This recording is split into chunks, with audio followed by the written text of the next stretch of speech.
ही बबली का नाही आली अजून?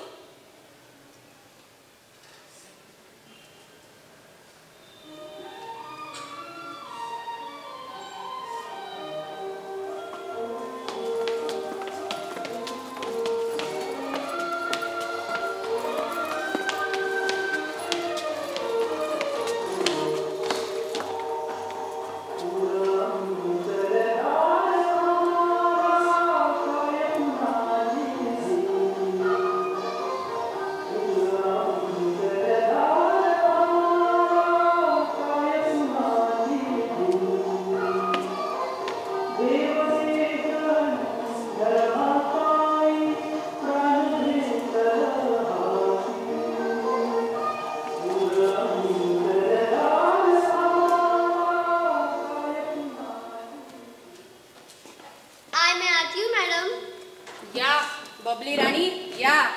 महाराजांची स्वारी कुठे गेली होती काल? मॅडम, महाराज काल हस्तिनापुरात होते. नालायका, नीट सांग. मॅडम, काल आम्ही प्रचाराला गेलो होतो. काय? आणि आम्ही म्हणजे कोण? स्वतःला राजा समजतेस की काय? म्हणे आम्ही. मॅडम, आम्ही म्हणजे मी आणि चिंकी. काय चिंकी? ती तर तापाने फार आजारी होती ना? आता मजा डोक्यात होता. चिंगी, चिंगी. काय मॅडम? ही काय बोलते? तू हिच्या बरोबर प्रचाराला गेली होतीस म्हणून? म्हणजे तू खोटं बोललीस माझ्याशी? हो नाही. हो हो मॅडम, मी प्रचाराला गेले, नंतर मला ताप आला. मग मिनीही तुमच्या बरोबर असेल ना?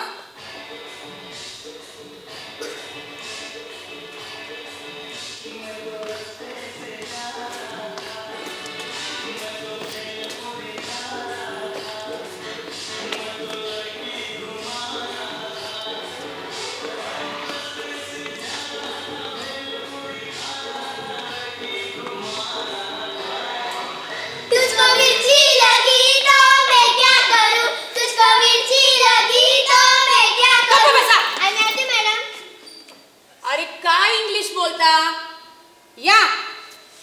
तुम्ही कुठे होते काल? मॅडम, मी काल डॉक्टरांकडे गेले होते. का? तुलाही ताप आला होता की काय? नाही, मी चिंगीला घेऊन डॉक्टरांकडे गेले. थांबा, मी तुमची मुख्याध्यापकांकडे तक्रार करून तुम्हाला काढूनच टाकते. मॅडम, तुम्ही आम्हीच चाललोय. काय? शाळा बंद करताय की काय? नाही मॅडम, मी आता ठरवलंय, राजकारणात जायचंच. आमदार होणार, खासदार होणार, मग मंत्री, मुख्यमंत्री.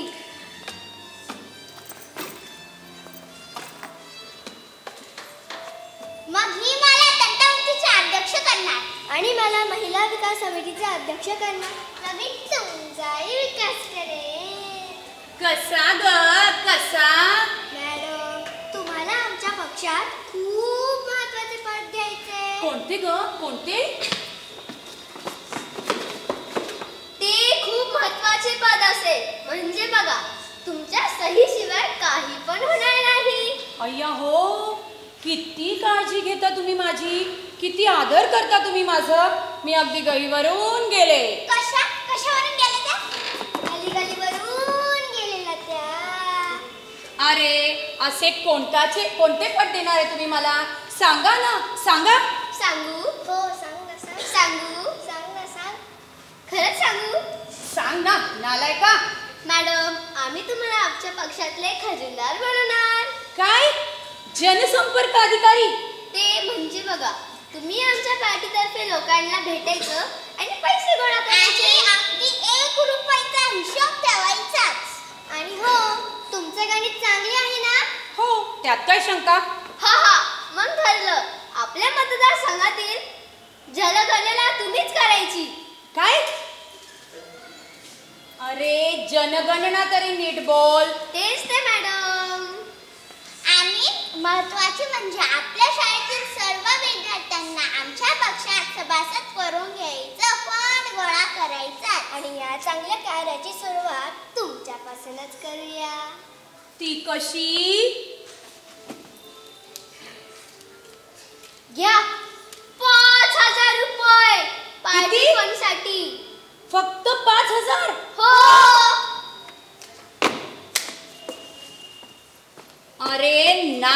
युवकांनो, आधी शाळा शिका, मग राजकारणात या. म्हणे पार्टी काढणार, राजकारणात येणार. तुम्हाला देणार कोण आहे निवडून? ओ बाई, राजकारणात काय गरज शिक्षणाची?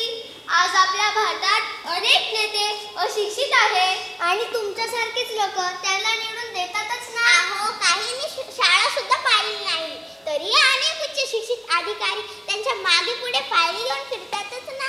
म्हणून सांगते, शिका, नाहीतर तुम्हालाही त्यांच्यासारखंच राजकारण्यांच्या मागे फायली घेऊन फिरावं लागेल.